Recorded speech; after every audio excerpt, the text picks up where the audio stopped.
venir, que como siempre no sé qué pasa, pero había otras muchas cosas muy interesantes esta tarde, aparte del tiempo, que también es un hándicap. Bueno, hoy retomamos las jornadas de Hipatia de este año. Ya hicimos un par de charlas anteriormente, retomamos ahora mismo también con una ponente de lujo, que tenemos aquí a Lili Vasallo, que viene desde Barcelona. Y bueno, estos días, aparte de lo que ya conocíamos por las redes, sus artículos y demás, revisando un poco toda la documentación que tiene publicada, toda su actividad. La verdad que tiene una actividad muy frenética y es complicado definir y complicado hacer una presentación en pocas líneas. Así que me he remitido un poquito a lo que tú dices, a lo que ella dice de sí misma también en sus presentaciones en las redes.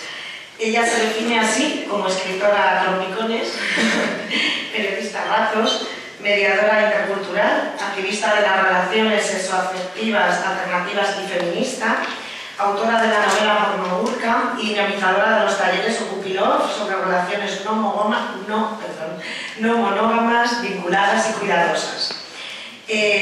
Otra de sus múltiples facetas es la de formadora, activista LGTB y feminista, bastante más preocupada por el racismo y el género del racismo que por el género en sí mismo. Aquí hay una serie de pinceladas que me parecen muy interesantes, aparte ya de lo que nos vayas a contar y de tus planteamientos y tus perspectivas, tu forma de ver los temas que vamos a tratar, también para el debate, si alguien quiere luego incidir en estas definiciones que yo creo que son interesantísimas y que dan pie desde luego a que nos las expliques. También dices que solo te interesa el pensamiento que es situado, y aún así solo te interesan las revoluciones si no son autorreferenciales. Especial obsesión por la islamofobia de género y especial querencia por las relaciones no monógamas e inclusivas como forma de resistencia política. Lili Vasallo ha vivido parte de su vida en Marruecos. Ha escrito también, como hemos dicho, en 2013 la novela Pornoburka, que fue prologada por Juan Goytisolo. Colabora a ratos también con el diario.es, Catalunya Radio, Diagonal, La Directa, Picara Magazine, Criticat, entre otros. Es docente también del Máster de Género y Comunicación de la Universidad Autónoma de Barcelona. Da cursos y seminarios sobre diversidad sexoafectiva e interseccionalidad aplicada en las universidades de Barcelona, la de Girona, las Islas Baleares. Ha sido invitada como ponente en congresos internacionales, Universidad de Lisboa, el Río de Janeiro, el Museo de Arte del Río de Janeiro. Tiene también bastantes relatos, bastantes artículos, ha publicado capítulos en diferentes libros contra la islamofobia, ha publicado en Icaria en 2016. Sus artículos se han traducido al inglés, al francés, al portugués, al italiano. Investiga sobre pensamiento monógamo, como hemos dicho, y la captación de las reivindicaciones feministas por parte de los discursos islamófobos. Lo que llama el papel washing, que hemos estado hablando hace un ratito, ¿verdad? Interesante. Interesa también de qué manera el poliamor genera racismo. Esto creo que es de los apuntes que decía, que dejamos luego para el debate si os interesa. Forma parte también del colectivo Max, no sé si la Max, perdona, de profesionales diversos por la diversidad. Trabajamos en las intersecciones del machismo, el racismo y la LGTB-fobia, allá donde nos deja, desde el diseño de políticas públicas hasta haciendo intervenciones en los barrios o dando formación al profesorado. Esto me parece interesantísimo también, como tantas iniciativas que se desarrollan en su contexto y en las que estás muy activa y muy Vale. También integrante del grupo de redes musulmanas, colectivo de mujeres que trabajan por la difusión del feminismo islámico y contra los prejuicios hacia mujeres musulmanas y Nasir, colectivo por la inclusión de lo queer en las espiritualidades. Y no soy musulmana. Bueno, acabo ya con una frase que también creo que es una pincelada interesante por lo que puede construir, ¿verdad? El pensamiento feminista, que es el pensamiento monógamo, genera identidades cerradas que operan con violencia. Bueno, sin más ya, que hemos venido a eso, os dejo con Lili Vasallo y luego retomamos el debate. Gracias.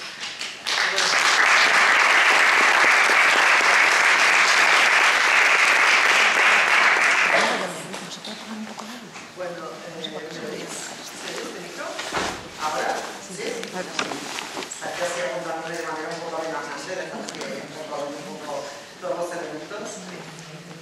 Bueno, pues buenas tardes y muchas gracias por estar aquí. Muchas gracias a Hipatia por haberme traído hasta Burgos, por haberme venido a recoger, cuidado, alimentado y todas las cosas que ya hemos podido hacer en este ratito que llevo en la ciudad. Os quiero agradecer también a colectivos como el vuestro el esfuerzo que hacéis por traernos a las charlas aquí.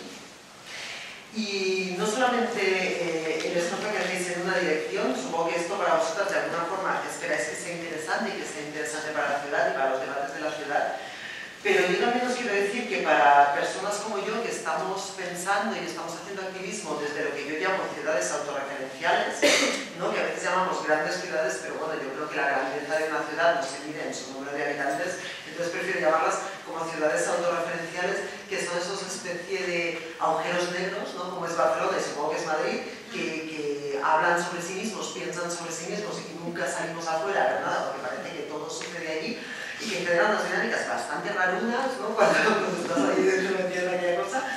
Así que salir y tomar contactos con otros territorios que generan otras dinámicas necesariamente distintas porque son otros territorios en sí, ¿no? Porque las realidades son diferentes. Yo creo que es algo que nos va muy bien y que es algo de lo que necesitamos aprender y de lo que nos alimentamos mucho las que estamos y los que estamos en estos entornos tan autorreferenciales. Así que gracias también por esa oportunidad que me dais de oxigenarme y de colocarme y resituarme. Me habéis propuesto que hable sobre cultura de la violación y además lo acepté porque me apetecía mucho el reto, ¿no? Que es un tema que yo no tengo tan trabajado, pero que sí que sé que he hecho algunos artículos en momentos muy concretos y que iban como apuntando líneas que a mí me interesan. Y cojo el reto además haciendo algo que yo procuro hacer, que es que cuando preparo una conferencia soy consciente de que vais a dedicar pues, un buen rato de vuestra vida a estar aquí conmigo y que por lo tanto me parece como una trampa que yo os explique pues, un discurso que ya tengo como muy trabajado, muy tal, muy cual, que da buenos resultados, que además igual da incluso mejores resultados precisamente porque lo tengo bien trabajado. Pero sí que hay algo que a mí me gusta y que además lo relaciono pues, un poco con todo, ¿no? Con una forma de estar feminista, al menos lo que en mi cabeza significa, que es ya que vosotros estáis dedicando vuestro tiempo a estar aquí, pues yo voy a poner en riesgo también mi pensamiento y voy a intentar hacer un loop específico para esta ocasión y tomar el riesgo pues, de caerme al suelo y de que esto salga fatal y que me digáis, o sea, es un desastre lo que estás pensando, esto estaba pensado, bueno, pues ensayémoslo aquí y veamos que, ¿no? Ponerme a mí en esa situación compleja también me parece interesante y también me parece una forma de agradecimiento en la que quiero habitar. Entonces, vamos a por ello. Como me planteabais el tema de la cultura de la violación, yo he buscado así como una definición estándar, ¿no? De lo que es la cultura de la violación, que la he sacado de la Marshall University Women's Center y que dice: a partir de aquí partimos, si os parece bien. La cultura de la violación es el entorno en el cual la violación ostenta una posición preponderante y en el cual la violencia sexual infligida contra la mujer se naturaliza y se encuentra justificada tanto en los medios de comunicación como en la cultura popular.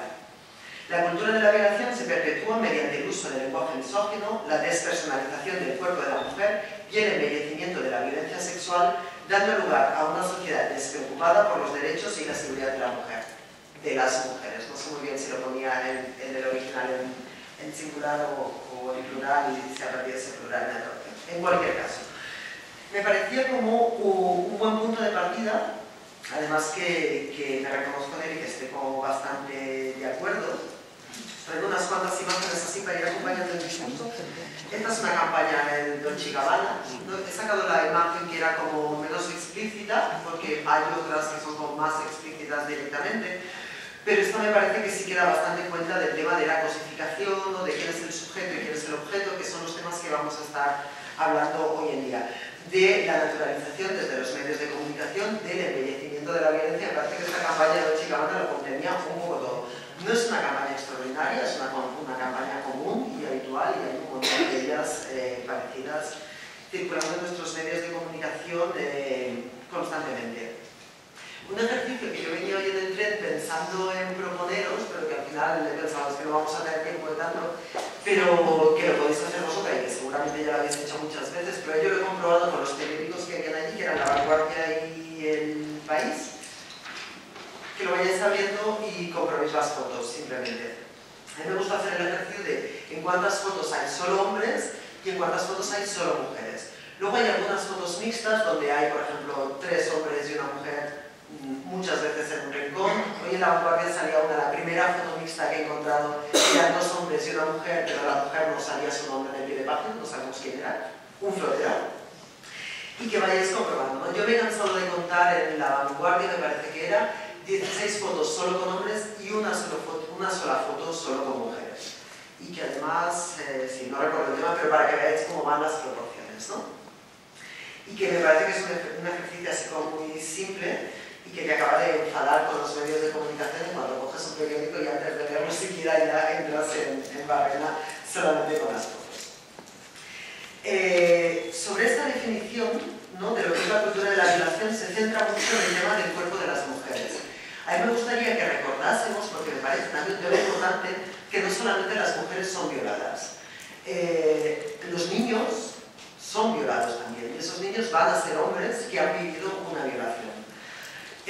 Lo que sí que está claro es que todas las violaciones, de hecho el 99% de las violaciones denunciadas, si bien tenemos que tener en cuenta qué violaciones se pueden denunciar y no, están hechas por hombres.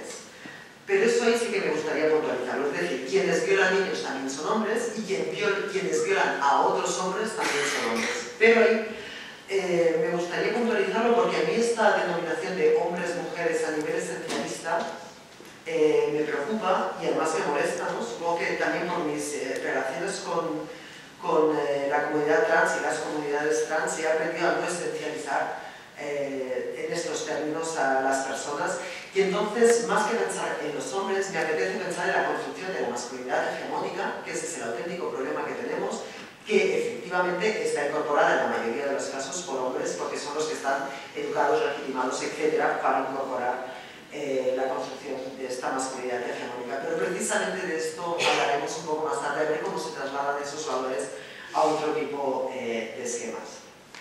Las cifras de violaciones así registradas ya las conocéis, ¿no? Tengo aquí unos apuntes para recordar de la dimensión de lo que estamos hablando. No vaya a ser que se pierda durante la charla, ¿no? En España una violación cada 8 horas registrada. Y lo del registro me parece importante, ¿no? Porque también hay que ver qué reconocemos como violación y qué no reconocemos como violación. Creo que hemos traído una foto para que podamos pensar también sobre ello.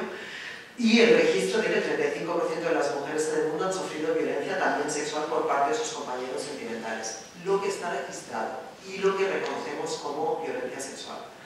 Y eso todas las que hemos tenido un recorrido feminista supongo que tenemos una sensación compartida, ¿no? De partir de una idea muy clara de lo que era una violación y a medida que vas aprendiendo y vas indagando darte cuenta de que has tenido muchas relaciones sexuales que realmente entraban dentro de los términos de la violación.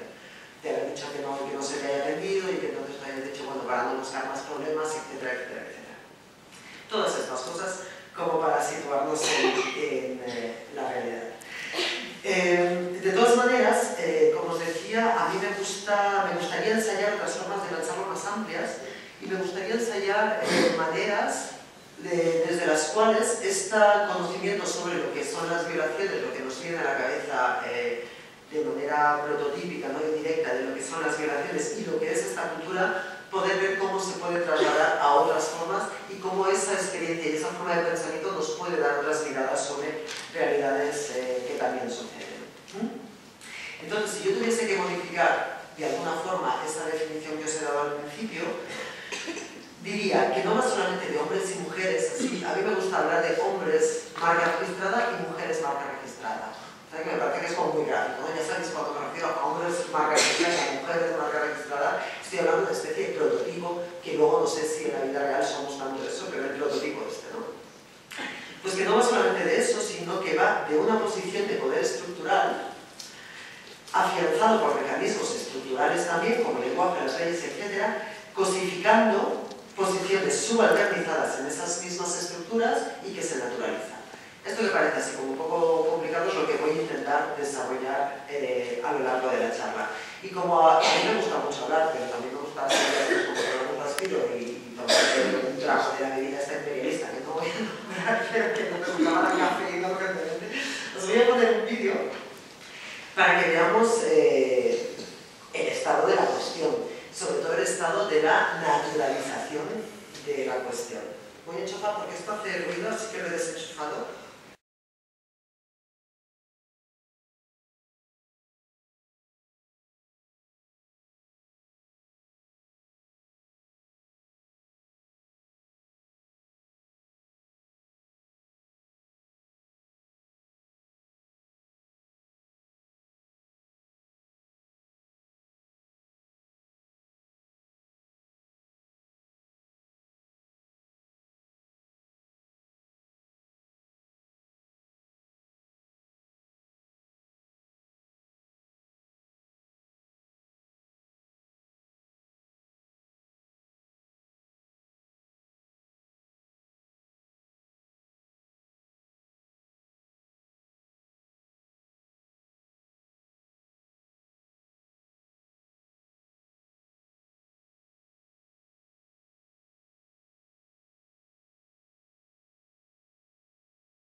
dejamos el ruido ese, no sea que luego vamos a volver a empezar.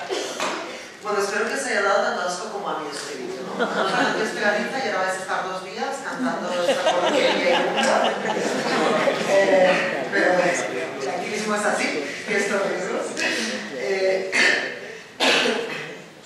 Ya habéis visto como este tema, que es un super hit, de un tío super famoso, super rico, a base de hacer estas porquerías que generan violencia, ¿no? Que son parte del problema de la violencia y de los feminicidios. Es decir, él tiene responsabilidad de los feminicidios también, como tenemos todos los que estamos haciendo cosas públicas, responsabilidad sobre los mensajes que lanzamos.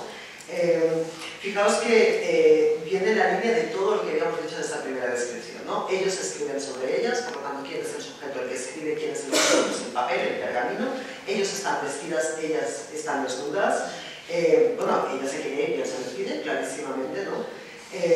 La imagen de la maleta, ahora no sé si está en este vídeo o en el anterior, porque tiene 2 vídeos del mismo tipo. Uno, él solo, y luego se busca otro macho como él para hacer este doblete flipante.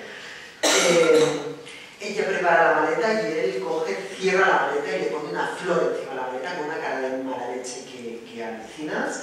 Frases como a que te des y te entregas sin que te des cuenta, que forma parte de la infantilización, ¿no? Clara hacia las mujeres. Y todo el vídeo, además, con la escena de ellos en la taberna y tal, es la legitimación de una masculinidad dominante, infiel, mentirosa, irresponsable y violenta, que es como los códigos, ¿no?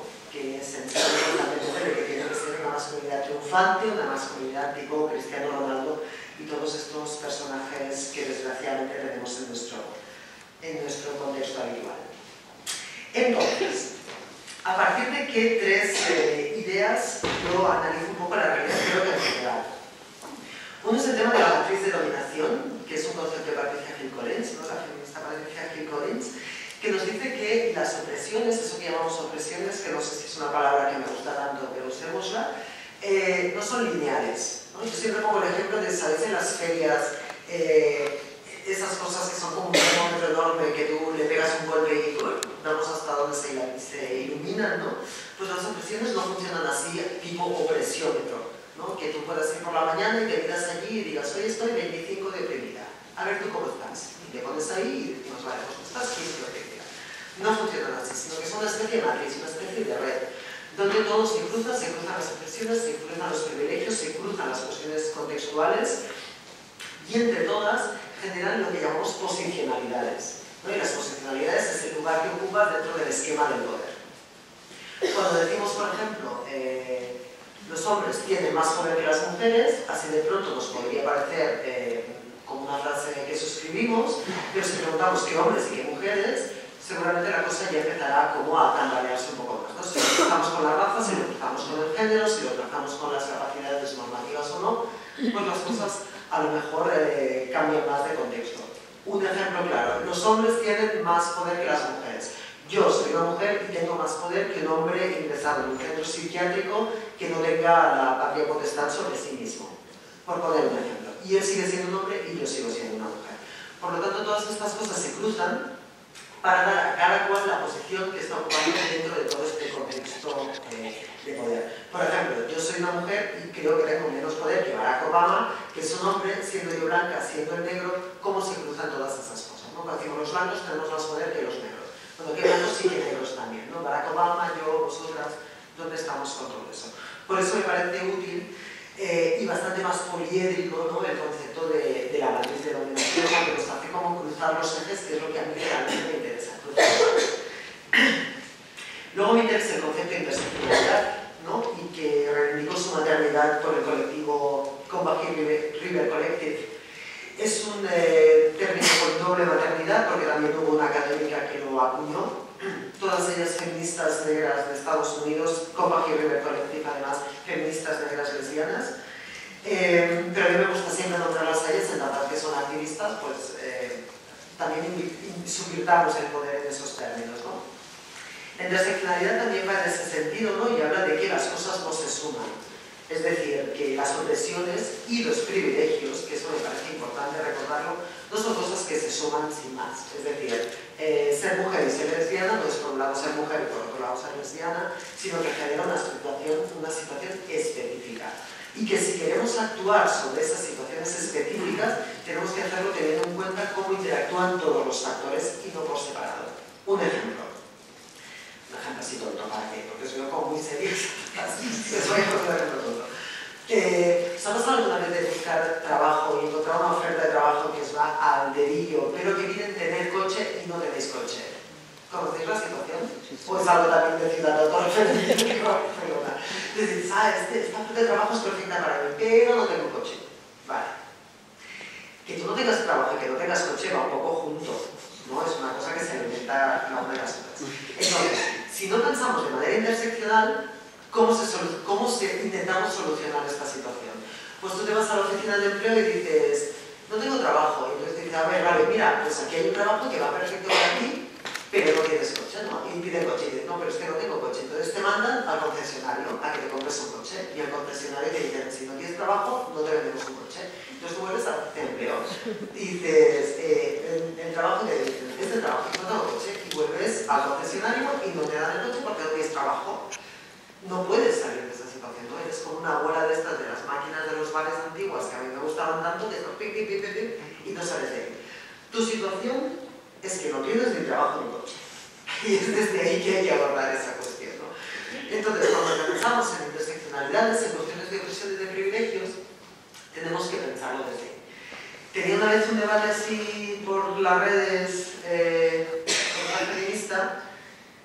Yo le estaba señalando el racismo, de la islamofobia en concreto, y ella me contestó, yo no estoy pensando como blanca, estoy pensando como mujer. Tú no puedes pensar a ratos como blanca y a ratos como mujer. Es como si a mí me dicen, ¿tú qué eres, catalana o lesbiana? Pues no sé las dos cosas, ¿no? ¿Y cómo haces para ir por la vida haciendo las dos cosas? Voy por la calle y soy las dos cosas, y más, incluso, ¿no? Pues no sé, todas van así. Entonces no puedo decir, de repente ahora no pienso como catalana. Si es que es desde donde pienso, ¿qué vamos a hacer, no? O no, ahora no pienso como mujer, vale, espérate. Voy a pensar como pez espada. Pues ahora las ideas ya... Claro, va todo junto, no podemos creer que nos va a trabajar una de las partes de conocimientos y todo, y de nuestra forma de estar en el mundo, y decir, no, ahora pienso solamente. Lo que me quería decir era, yo solo estoy teniendo en cuenta el eje de género en mi análisis. Efectivamente, compañera, y eso es lo que yo te estaba señalando. Es decir, en realidad estábamos diciendo lo mismo. Por lo tanto, segundo elemento que a mí me interesa y que utilizo casi siempre en todos mis análisis es el tema de la interseccionalidad. Y el tercero, las líneas abismales, que este es un concepto de Boaventura de Sousa Santos, el sociólogo portugués. A ver si tengo aquí, ya tengo aquí el esquema. Las líneas abismales me interesan además combinadas con este esquema de Frank Fanon, que este esquema Fanon lo construyó para el racismo. Pero que, cruzándolo con las líneas abismales de Boaventura, a mí me sirve para analizar muchas otras realidades. Que me sirva para analizar otras realidades no quiere decir que esas realidades sean simétricas. Y no quiere decir que esto sea verdad. ¿No? Lo que hablábamos antes, a mí las verdades me interesan súper poco. Las mentiras sí me interesan, pero no las verdades. Lo que me interesa es tener como plantillas que tengan poderes explicativos. Esa creo que es la clave, ¿no? Y que nos ayuden a entender las cosas que están pasando precisamente para tratar de buscar soluciones a las cosas que están pasando. Y que esas soluciones no generen más violencia, sino que intenten como cortocircuitar la multiplicidad de violencias que vivimos y que generamos al mismo tiempo que vivimos. Entonces, en este esquema, Fanon sitúa la zona del ser, que es la zona del sujeto, lo podemos llamar así, que son pues esos señores que pintan, ¿no? Los señores que están, lo que es ser un sujeto, ¿no? Desde los feminismos sabemos bien, ¿no? La idea del sujeto y del objeto. Y debajo de la línea, la zona del no ser, que es la zona del objeto. También se puede hablar de zona de existencia, de zona de existencia, zona de lo humano, zona de lo no humano, bueno, a mí me gusta así, zona del ser, sujeto y objeto. Cruzándolo con la idea de las líneas abismales de Boaventura, la línea abismal es aquella línea que cuando la tienes delante hay un abismo, ¿no? Después de eso hay el abismo. O sea, su nombre también es como muy explicativo. Y estas líneas pueden ser el género, pueden ser la orientación sexual, pueden ser la raza, pueden ser la clase, etc. Todas estas cosas, de hecho, son líneas abismales que te pueden hacer caer de ser sujeto a ser objeto. no funcionan de manera independiente, ¿no? Estamos hablando de que todo es interseccional, pero esto nos ayuda, creo yo, para entender cómo se mueven las dinámicas según donde estemos poniendo el foco. Lo que decía pues, esta compañera feminista, ¿no? Yo estoy pensando como blanca y no como mujer y no como blanca. Este esquema a mí me sirve para cuando estoy pensando como mujer, decir, vale, y ahora vamos a poner el foco en mi raza también, porque ser blanca también es una forma de racialización, la forma de privilegio, pero también es una forma de racialización. Y también influye de manera determinante en la manera en que yo vivo y siento y pienso las cosas. Entonces yo uso este esquema precisamente para eso, ¿vale? Como mujer, me hago la esquemita. ¿Cómo estoy viendo esta realidad? Ahora vamos a ver a través de la raza. ¿Dónde estoy situada en este esquema si ponemos el acento en la raza?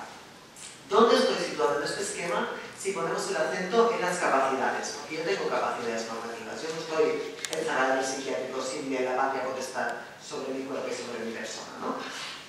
No sé si estáis entendiendo. ¿Lo estáis viendo por dónde vamos? Gracias. Entonces, la línea abismal, por lo tanto, es esa línea que te hace caer a la zona del no ser, a la zona del objeto. El género es una línea abismal, claramente.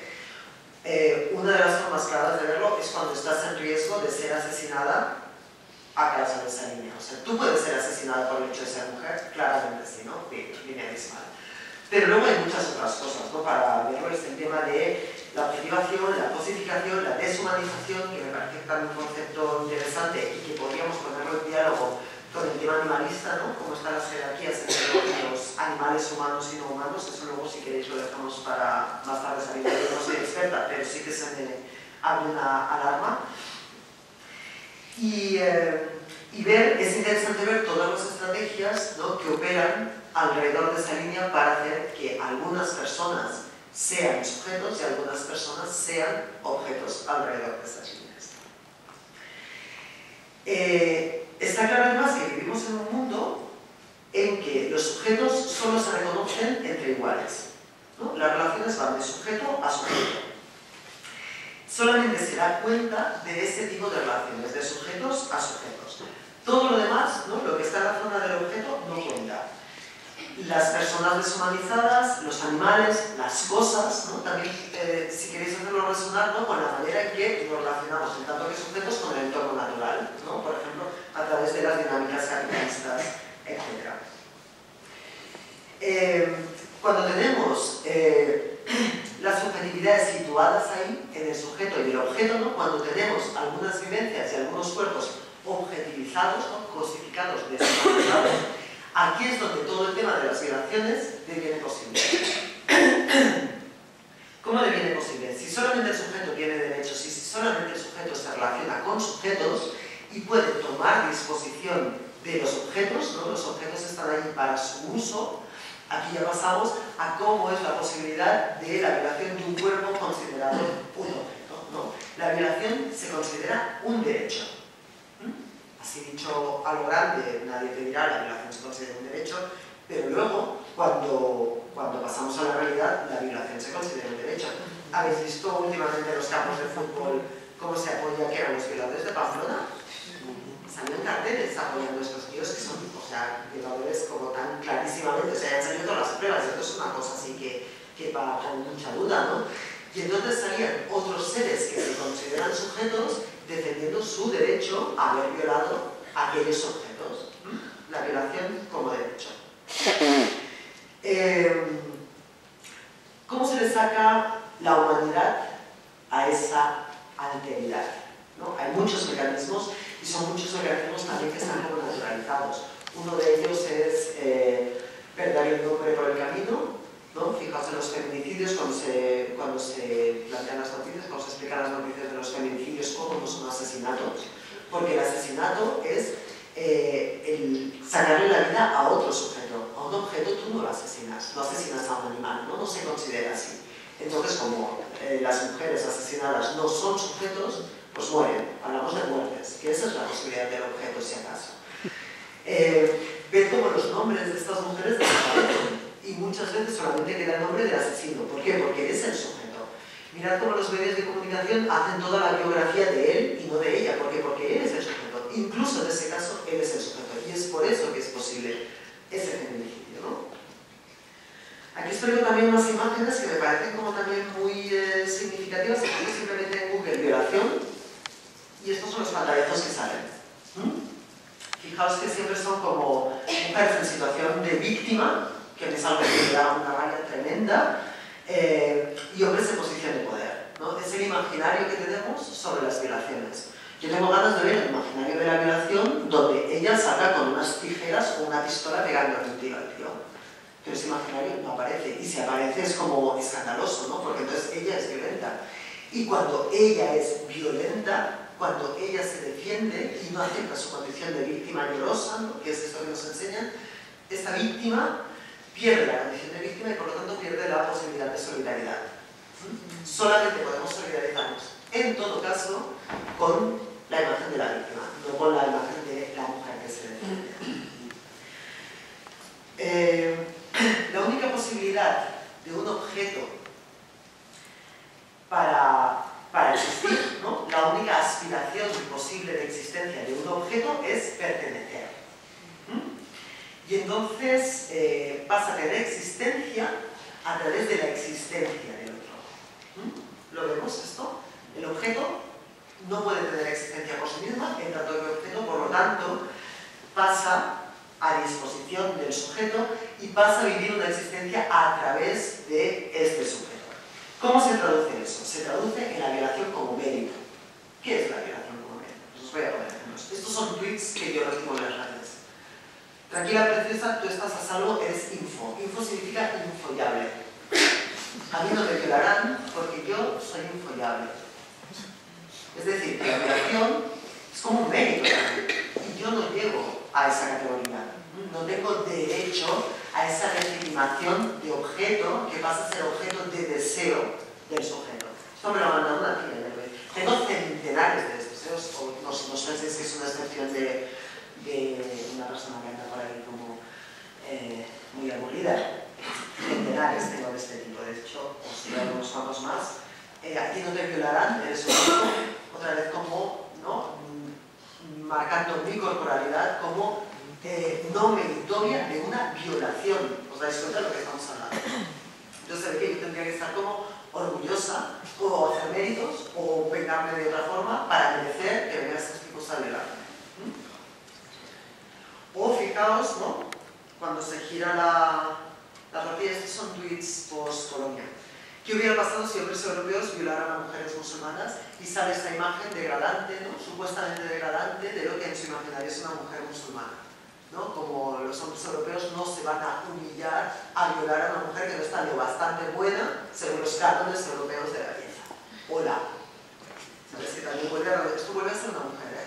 Vuelve a redundar en esta idea de que la violación es un mérito, porque en el fondo es una especie de regalo de existencia que se nos hace a los objetos, porque pasamos a tener existencia a través de esa violación.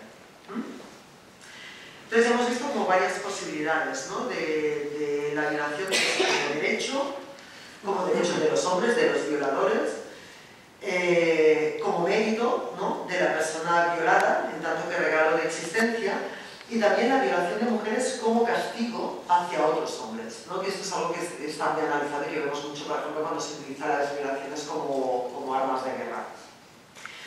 En el cuerpo de la mujer, en esos contextos, ¿no? En el contexto de violaciones masivas en el entorno de guerra, el cuerpo de la mujer es una especie de continente, ¿no? Del honor, de los valores, de la patria, es como la corporalización de la patria, ¿no? Y entonces esa violación en realidad no tiene nada que ver ni con el deseo, no tiene nada que ver con eso. Esa violación es un acto de guerra contra los otros hombres. Porque las mujeres pertenecen a esos objetos, pertenecen a los otros, entonces tú vas aquí, ¿no? Y ¡bam! El acto de dominación que es la violación. Y que en realidad está como muy permeado en todas nuestras imágenes sexuales, que primero solo son heterosexuales, segundo solamente remiten a la penetración, el mete-saca. Y parece que si no hay mete-saca no es sexo, y de ahí que las lesbianas se supone que no tengamos sexo porque no tenemos pene, ja, ja, ja. Entonces,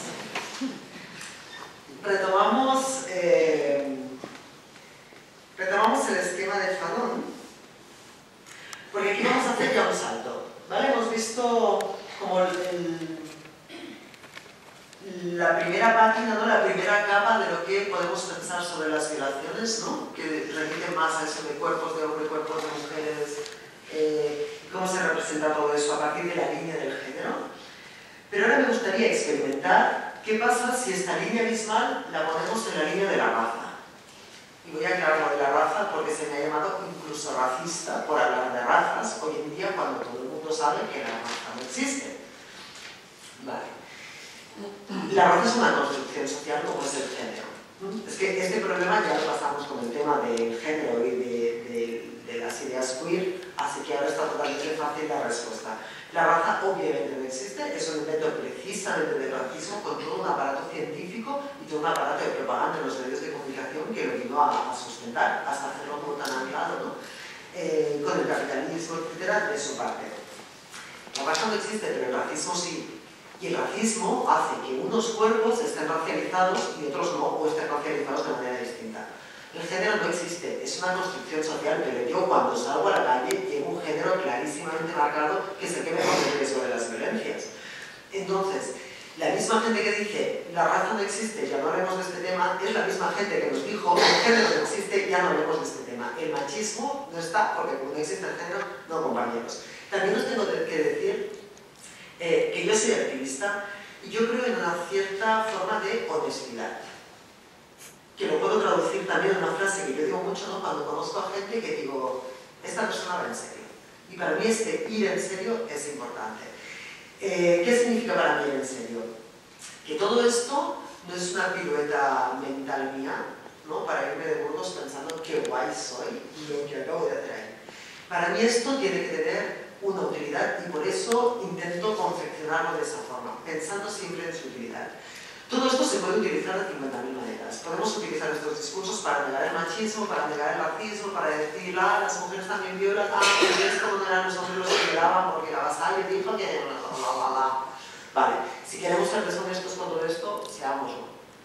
Pero yo creo en la honestidad cuando recibimos estos discursos y realmente la decisión que hemos tomado, ya que estamos aquí, de escuchar estas cosas para ver si nos sirven de alguna manera, si dan alguna clave que nos pueda ser útil para acabar con la guerra.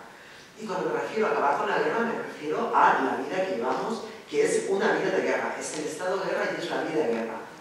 Guerra cruzada por muchos ángeles, que llamamos la guerra aquí de las películas, en otros sitios sí, pero aquí ahora mismo no es la guerra, sean los bombas y tal, pero es la guerra de los feminicidios, de los desahucios, de los crímenes LGTBI-fóbicos, de los crímenes racistas, etcétera, etcétera. Estamos en situación de guerra. Entonces yo pongo el marco de esa honestidad de utilizar estas cosas en serio para acabar con la guerra. Entonces, por eso lo de raza. Porque no nombrándola, lo que estamos haciendo es escatimar una realidad que existe en tanto que existe el racismo, ¿vale? Pero efectivamente la raza no es nada que esté escrita en los cuerpos, ni mucho menos siendo en la construcción social.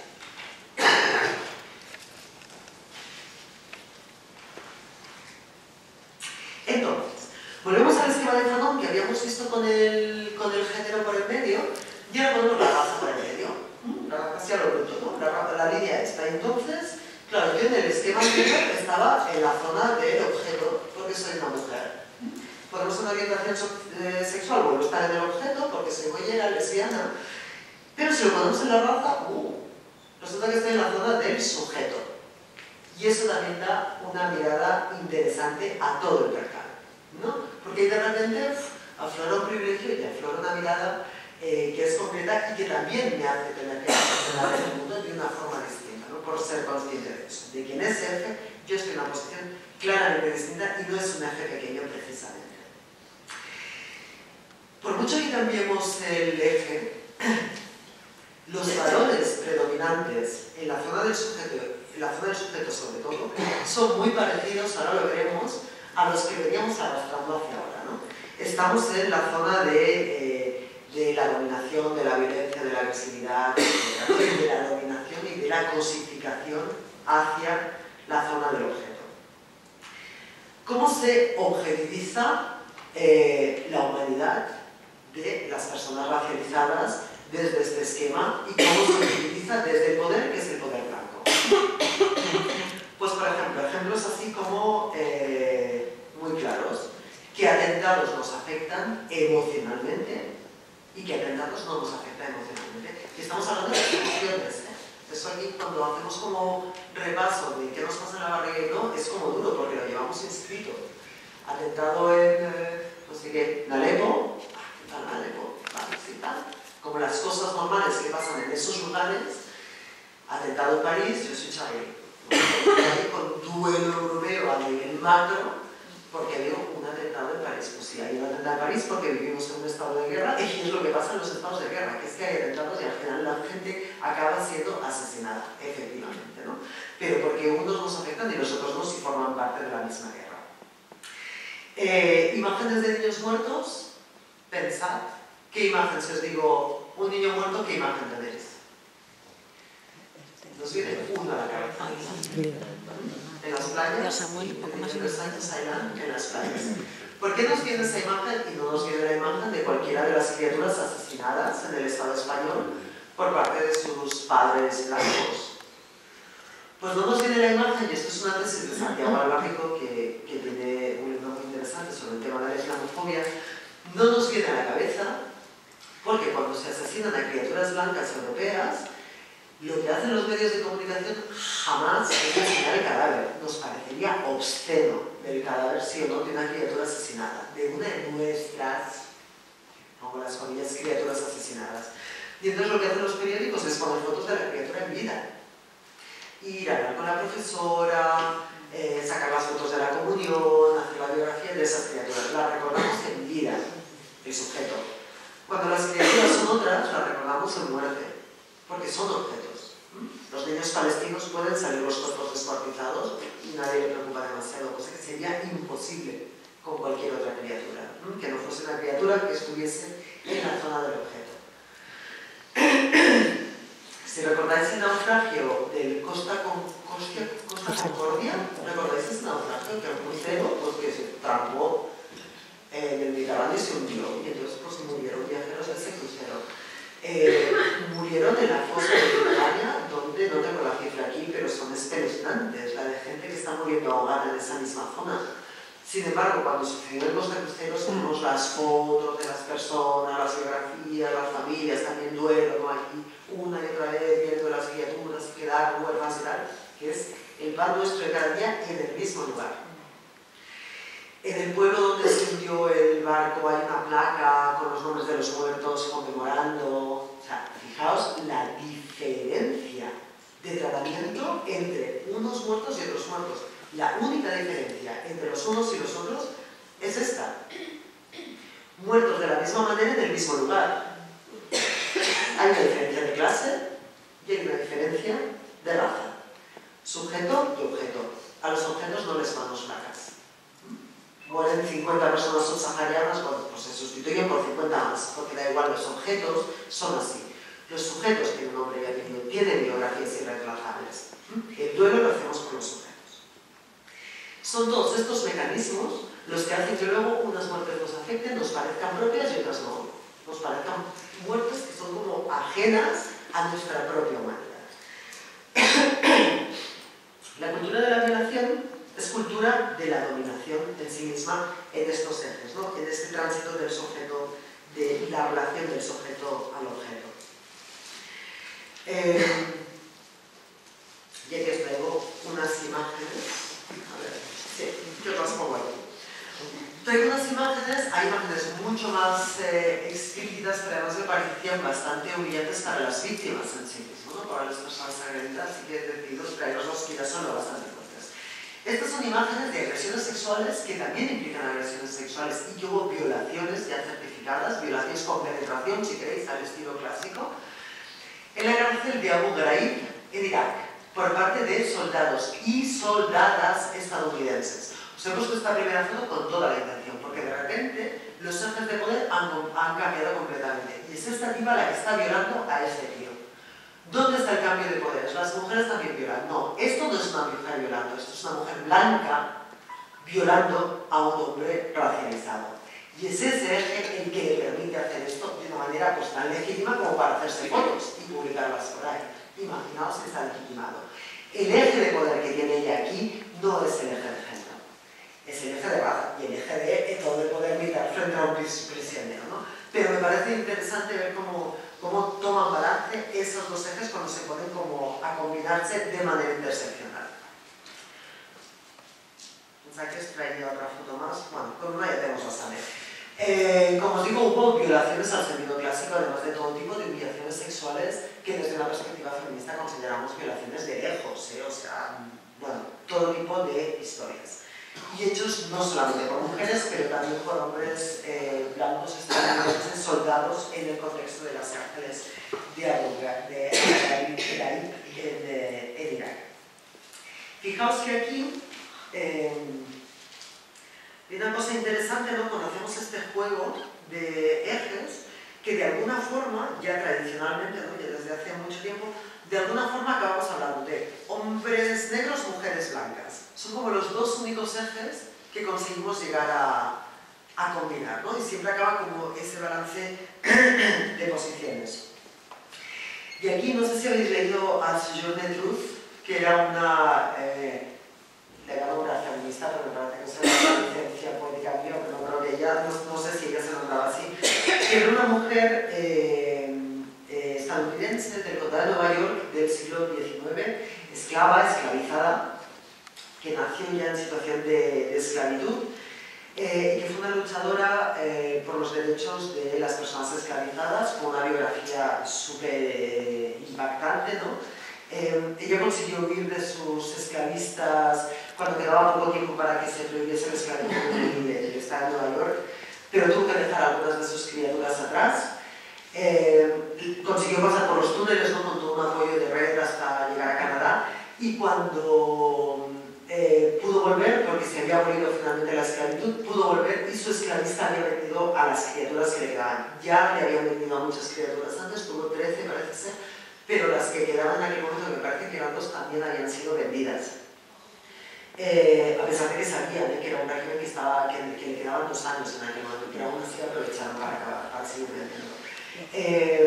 Sojourner Truth, que además mujer esclavizada, pues imagina las condiciones precarias, analfabeta, por supuesto, etcétera, etcétera, también para que tengamos en cuenta de quiénes son los poderes revolucionarios y quién no, ¿no? Cuando parece que es necesario, si no te has leído la enciclopedia del feminismo La Luz, no puedes hacer ningún acto revolucionario porque no lo vas a hacer bien.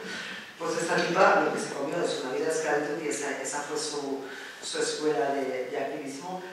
Puso una denuncia contra su esclavista y es la primera vez en la historia de Estados Unidos que una mujer negra le gana un juicio a un hombre blanco. Además con esta desigualdad de clase tan bestia. Pues Sojourner Truth participó en un congreso y de ahí queda como un discurso que ella hizo súper interesante en que se debatía todo el tema este de derecho al voto, tal y tal. El caso es que estaban moviendo el cotarro mujeres blancas y hombres negros. Y entonces en el debate pues se decía, y hombres blancos también, ¿no? Y hombres negros. En el debate se decía, no, pero es que las mujeres sois más débiles, las mujeres necesitáis ayuda para subir a los carruajes, las mujeres, y al final a ella se le echaron los ovarios, se levantó y dijo, basta, hasta aquí, ¿no? Y entonces dijo, ¿qué mujeres? Su discurso lo podéis encontrar en internet, pero el resumen de su discurso era, ¿qué mujeres son más débiles?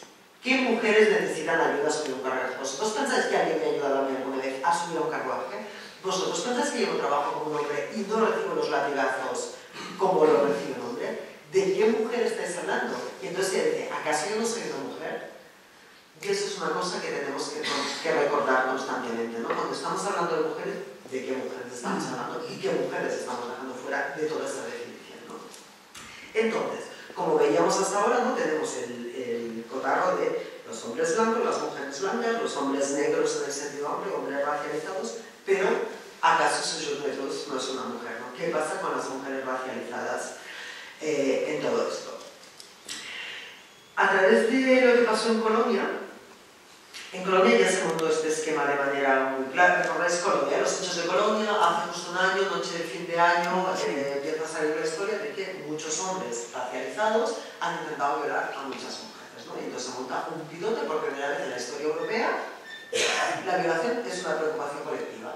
Aleluya, ¿no? Entonces vamos vamos a festejarlo, pero de repente empezamos como a quedar un poco así en ese discurso y nos damos cuenta de que es una trampa, que a todo el mundo se le ayuda la violación, las agresiones sexuales, y lo único que importa es que los que estaban cometiendo supuestamente esas agresiones no eran los que tenían derecho a hacerlo.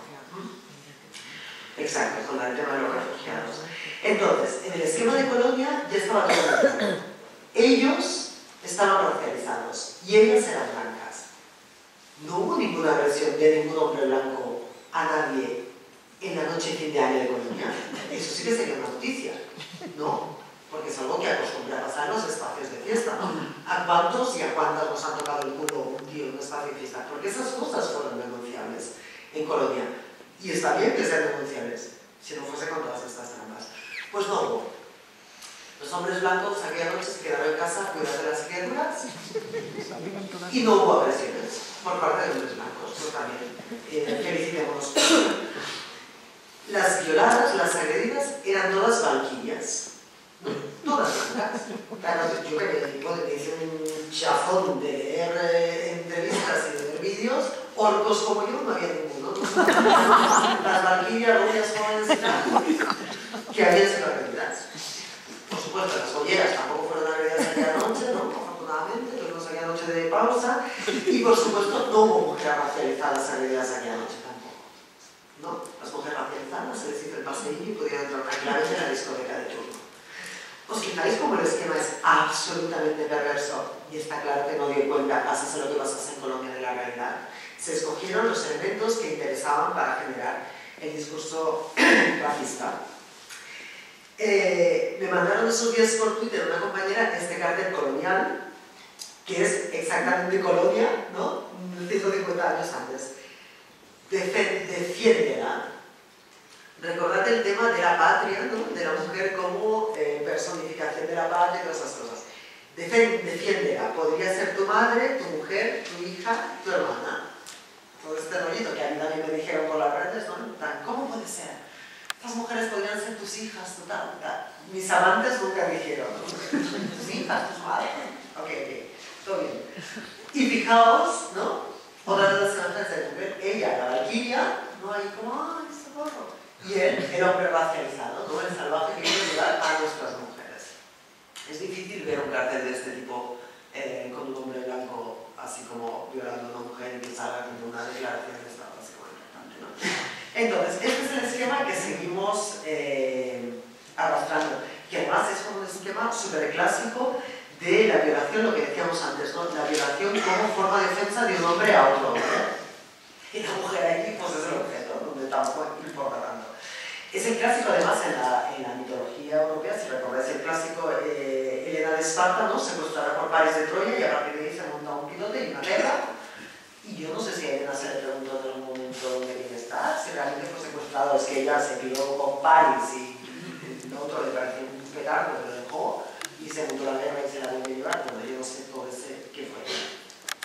Entonces, todas estas cosas, a ver, ¿dónde estoy con las diapositivas? Ya me he perdido. A ver, no, estas cosas. Entonces, todo esto, todo este follón último que os estoy contando sobre cómo se está utilizando, pues es otra vez el cuerpo de las mujeres para generar violencia entre hombres, donde el cuerpo de las mujeres, o sea, le importa un poco a todo el mundo lo que nos pase, cómo lo estamos viviendo, y las herramientas que nosotros ya tenemos, ¿no? Para defendernos de estas cosas. No sé si visteis la noticia de un mecanismo que te podías insertar en la vagina para que si te violaban simplemente le cercenases el pene, que fue prohibido. Fue prohibido. Porque eso se ve que es una cosa violenta, que no está bien. Cuando era para el caso una agresión, porque si tú quieres tener sexo con ese señor o con esa mujer trans con pene, que recordemos que los señores tienen pene, te sacas el mecanismo, ¿no? Te saca, ya está, lo normal. Si te mandas el mecanismo porque es una violación, pues está mal que le cercenes el pene al señor, aunque te esté violando, porque eso es agresivo. Y las mujeres lo que hacemos es esto, solo. Entonces, todo este rollo, ¿no? Es para contaros, para reflexionar sobre el hecho de que en realidad no vale nosotras, sino nosotras ya tenemos nuestros mecanismos, ya podríamos tener nuestros mecanismos, pues una pistola en el bolso, algo tan simple como eso, ¿no? Pero, y luego tener a la cárcel eternamente. Pero en lugar de alimentar esos mecanismos y protegernos y defendernos en esos mecanismos, ¿no? Y permitirnos desarrollarnos, pues lo que se hace es todo otro sistema de historias, porque en realidad esto no va de nosotras, no va de nosotras. Esto va de los orgullos de estos hombres y de su decisión de quién puede y quién no puede violarnos legítimamente. Entonces, esto es lo que yo llamaba purple washing, que es un concepto que saco además de la idea del pinkwashing, que habla más sobre los derechos LGTB, pero que nos faltaba, yo creo, como el término para identificar claramente cuándo estaban utilizando nuestros derechos y nuestras reivindicaciones para hacer una pelea de gallos que no tiene nada que ver con nosotras, pero que además lo que está generando es racismo sobre una serie de poblaciones y sobre una serie de hombres que están minorizados por cuestiones raciales. Es decir, una pelea de gallos entre alemanes y refugiados no es una pelea de gallos. Es un acto racista entre hombres, pero que unos están en situación de poder y otros están en situación de objetos, según este esquema de Fanon, si ponemos en medio la línea de la raza y no la línea del género. Los hombres racializados no solamente son hombres, también son hombres racializados. Las mujeres bolleras no solamente somos mujeres, también somos mujeres bolleras. Incluso me atrevo a decir que las mujeres bolleras blancas no solamente somos blancas y somos mujeres, el eje de ser bolleras también es interesante, por si queréis pensar otro tipo de dinámicas, ¿no? Entonces, el purple washing es esta estrategia de instrumentalizar nuestros derechos para atacar a otros hombres, para generar racismo y además para generar racismo también contra esas mujeres. Porque no es solamente contra los hombres, es contra toda una serie de poblaciones en las que también hay mujeres. Cuando hablábamos antes sobre las guerras feministas en Afganistán, por ejemplo, y lo estoy diciendo con toda la ironía del mundo, recordad que la invasión de Afganistán se nos vendió como una guerra para salvar a las mujeres. Yo siempre pregunto, ¿sacaron a las mujeres del país antes de bombardearlas? Porque esta sería una posibilidad, bueno, aún dentro de esta lógica, ¿no? Pues estos tíos son muy machistas, están haciendo aquí con las mujeres, vamos a salvarlas, vale, pues sacarlas del país, bombardear y luego pues recuperar del país solamente con las mujeres. Pero no se hizo así, ¿no? Se bombardeó todo el mundo y las mujeres se brindaron tanto como los hombres. Pero no se supone que las íbamos a salvar. Este es el tipo de dinámicas perversas y estas son las dinámicas que compramos y que nos parecen bien y que todas esas cosas. Entonces, os voy a pasar un mini vídeo, de hecho el vídeo es más largo, pero solamente a modo de ejemplo, ya para ir acabando. Es un vídeo de la Fundación Aspacia que trabaja sobre todo, que trabaja específicamente con violencia sexual en mujeres migradas, sobre todo en situación irregular en el Estado español. Cuando hablamos de violencia sexual, o sea, hay cero registro de la violencia sexual que pasa con mujeres migradas que están, por ejemplo, de internas dentro de las casas. Y se ve que eso es un infierno que el día que consigamos los datos se nos va a quedar la cara de vergüenza a todas. Pero es que, claro, no son datos que interesen mucho porque ellas son objetos por muchas bandas, ¿no? Por migradas, por mujeres, por racializadas, por clase obrera, etc. Entonces, ¿quién va a molestarse en buscar si total, ¿sabes? ¿Qué más da que se utilicen esos objetos o no?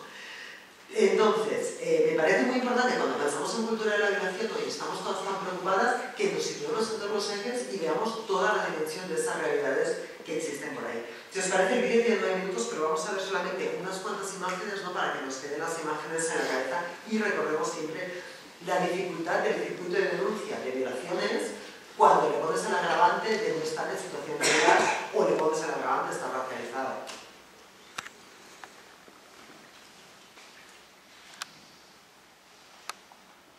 Ay, claro, pero chivarme.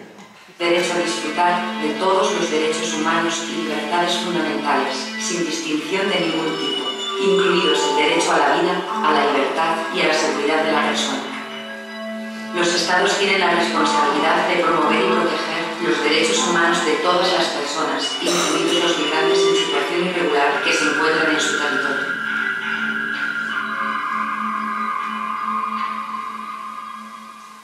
Necesito médico ecólogo, yo no puedo salir sola, yo no puedo vivir así, con pastillas cada día, un día 3 veces, para la mañana, la tarde y para la noche. Y cada noche tenía esta pesadilla, siempre soñando con estos hombres y despertarme con ese pesadillo, con lágrimas. Es muy duro.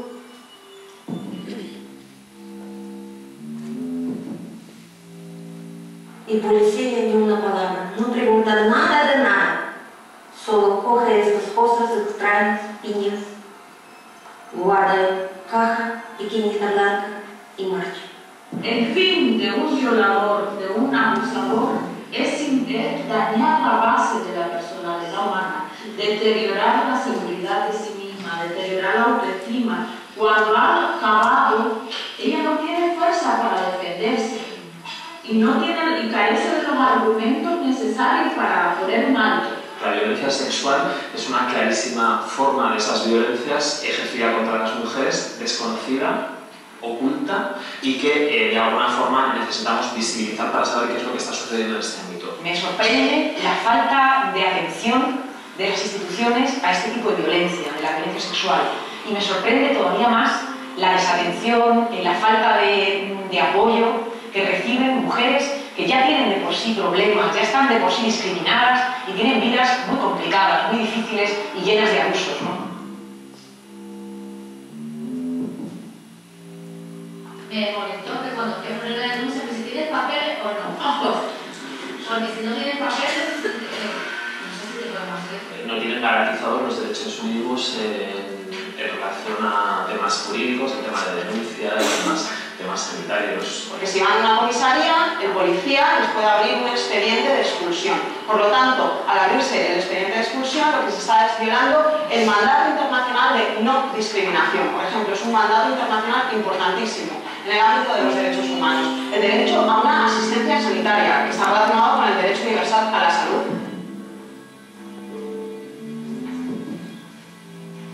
Entonces, que cuando estás solo o sola, cuando estás sola, cuando tienes la presión de tu lugar de origen de que tienes que mandar pasta, y cuando además estás confusa porque a lo mejor tienes en una situación, ¿no? Súper dura, en otro lugar, no es tan fácil. La mayor dificultad que tienen las mujeres es el miedo y la desconfianza. Ese es el obstáculo principal que tenemos que vencer para que ellas realmente se dejen informar, asesorar y puedan tener opciones reales para acceder a las medidas de protección que hay para ellas.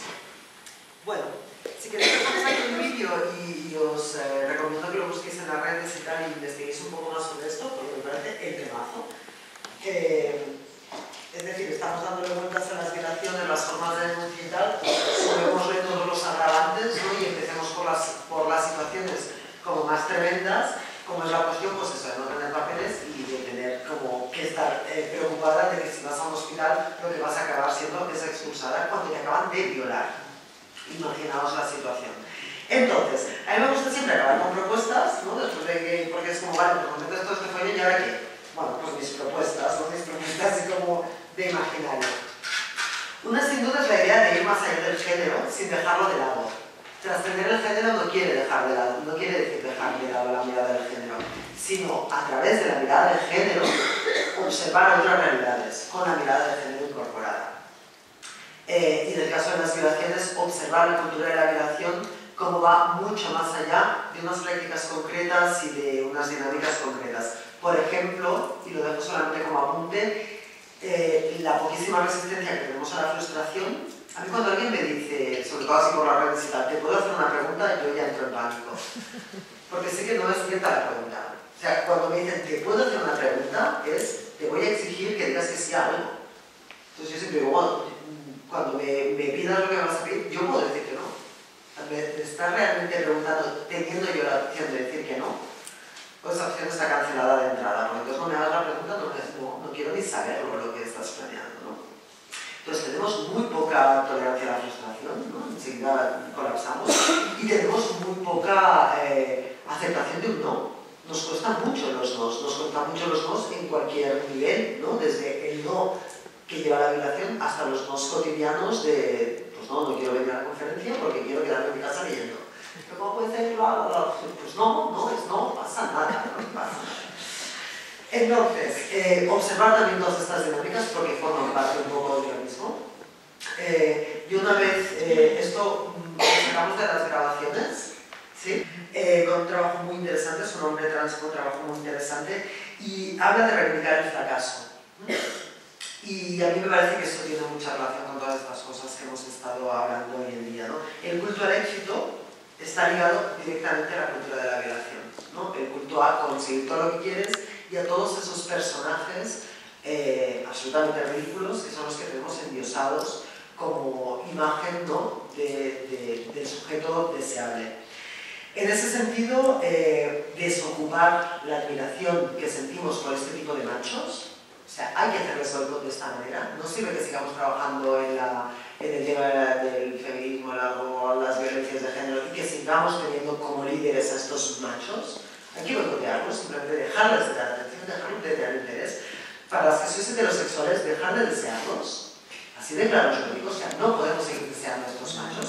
Y a las que somos lesbianas, para eso también me incluye a mí, repasar muy seriamente qué tipo de masculinidades incorporamos en nuestras maneras de estar en el mundo y qué tipo de masculinidades reproducimos en nuestras relaciones entre mujeres también y como marimacho, además lo digo. Así que para lesbianas, pansexuales, bisexuales y marimachos en general como yo, repasar eso. Y para las demás, desocupar ese deseo y bienvenidas al mundo lesbiano siempre, todas las actividades que están. Aquí os lo